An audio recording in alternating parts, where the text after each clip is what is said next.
So one of the biggest questions I get from so many people is, how do I take my side hustle and turn it into a legitimate business? All right, I want to answer that question, and I want to give you a few breakdowns and throw a little game to you today so that as you prepare to get on the other side of Mother's Day, as you prepare for the remainder of this month, and literally you only have 6 or 7 more months left in this year to decide how you want to end 2022. So how do you turn a side hustle into a legitimate business? Well, first and foremost, let me give you my definition of what a side hustle is, or maybe just explain to you, what does it mean to hustle? Okay, I know there's a urban dictionary version of hustling, and we're not talking about like street hustling or illegal hustling. We're just talking about you doing whatever it is that you need to do morally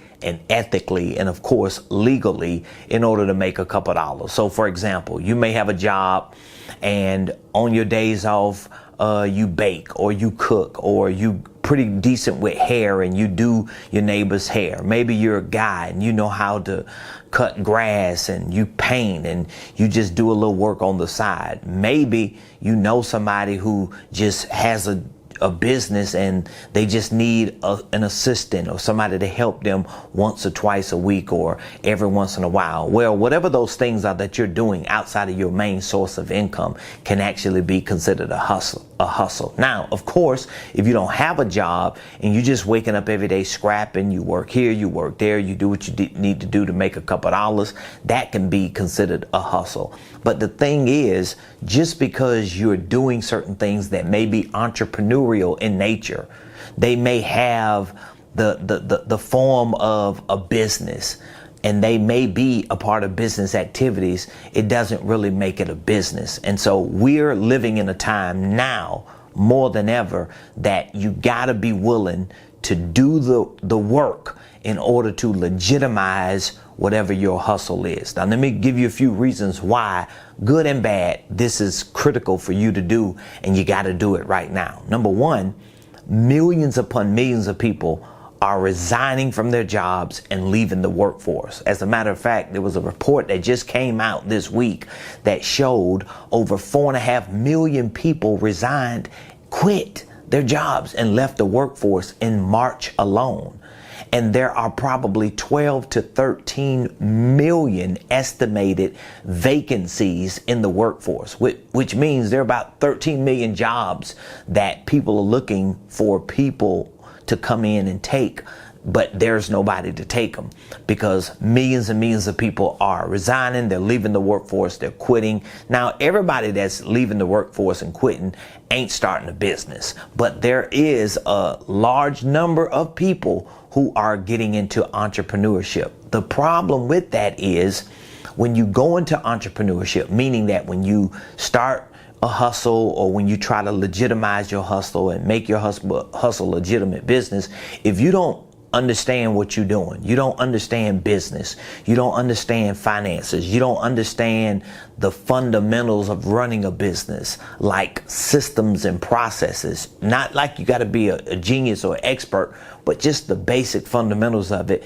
then you're almost destined to fail. This is one of the reasons why statistically 9 out of 10 businesses fail within the first 1 to 3 years, and then 9 out of 10 of those businesses fail within 3 to 5 or 7 years at best. So the bottom line to all this is, if you have an idea that you want to turn into a business, if you have a side hustle, or if you are just hustling altogether and you want to legitimize that business because you know there's some potential there, you know it's something that you can do that can make a great impact in your own personal life, in your family, in your finances, and of course in your community, then you've got to go through the due diligence, the process that is needed and necessary for you to legitimize that business. Now, one of the positive sides of doing this is, I believe every family should own a business.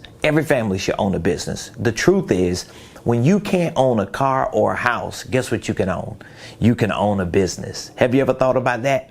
Like literally, you may not even be able to own a car or own a house, but you can own a business. You might not be able to own bling and diamonds and designer clothes, but you can own a business. I think that's powerful. And the truth to all this is, in the United States of America alone, there are 32 million registered businesses, which means there are at least several million people who understand the importance of owning a business. And so I believe every family should own a business. And depending on what community you're a part of, like the Black community, if you come from the hood, if you really hadn't had a whole lot and you've been disconnected and disenfranchised, it's even more of an important necessity for you to have a business. I don't think it should be an option. I think it should be a necessity. It should be mandatory, because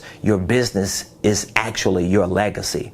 The goal is for you to start a business, for you to run your business activities and transactions through that business at some point. And then as you build that business, you take assets, whether these assets are physical assets or not physical assets, whether they are intellectual property assets, physical property, whether it's copyrights, trademarks, whether it's certain things that you have created.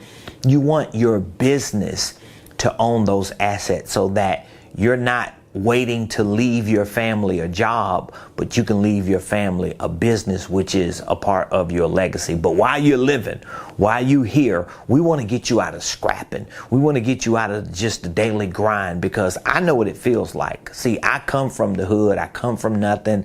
I come from this world of just street hustling, not really understanding the bigger picture of business. But once I started understanding the way business worked, I realized very quickly that I needed to go from hustler, because that's what I was at one point, a hustler, and I wanted to become a business owner.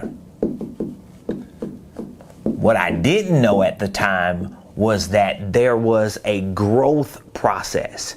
I call it the entrepreneurial growth stages, that I needed to learn certain things. I needed to develop certain skill sets. I need to adopt a certain mindset in order to take what was considered a hustle as a hustler and make it a real legitimate business as a business owner. But now, as you begin changing your mindset and developing your skill set, you're going to go through this entrepreneurial phase.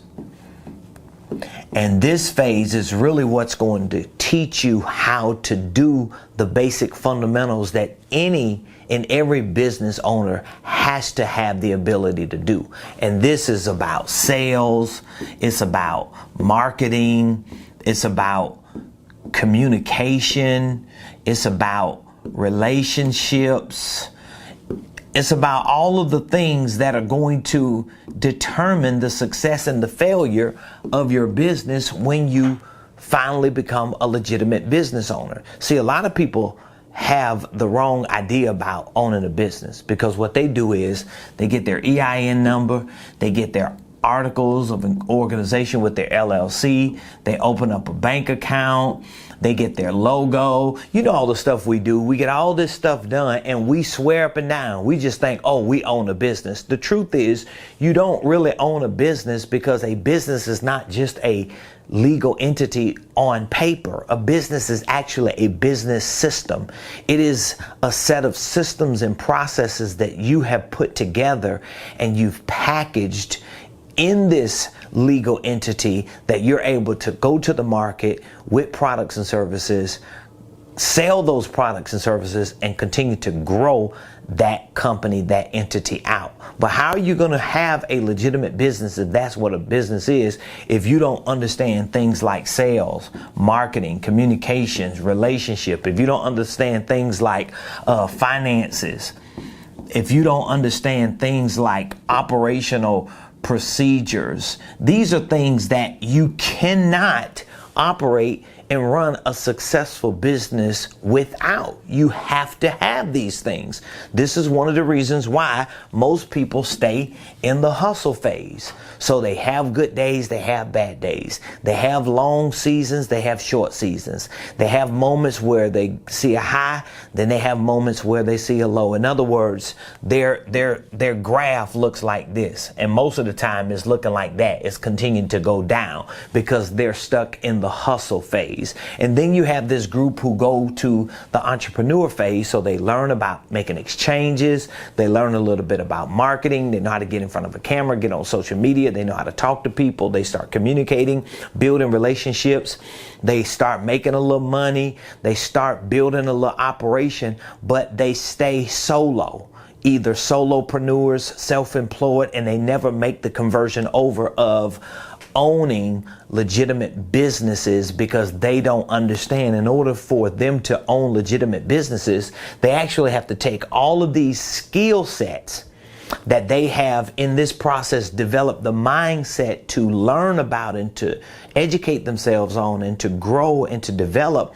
And now they've got to turn those skill sets into systems and processes within an infrastructure. So I want you to understand that it's not impossible for you to be a successful business owner.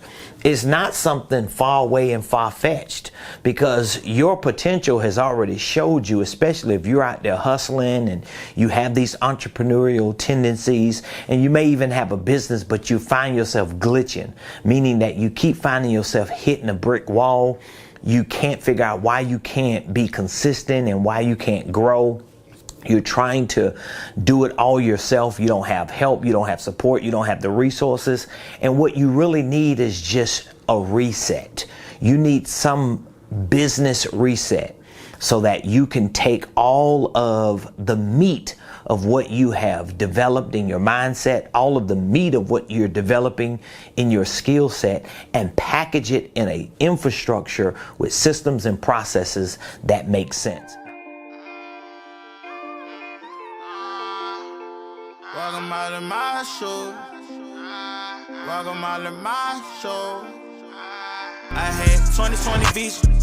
Back to the basics, yeah. True than religion. I perked out on a regular basis, yeah. I was praying for my dog. He was fighting all the cases. Told me if anybody gon' make it out, you gotta make it. So mama said to never keep my head down. So many wins, I had to take losses. I walk with God through them trenches. I don't fear now. Took a chance and now we some bosses. Everybody wanna cheer, yeah, they here now. They don't really know what it costs.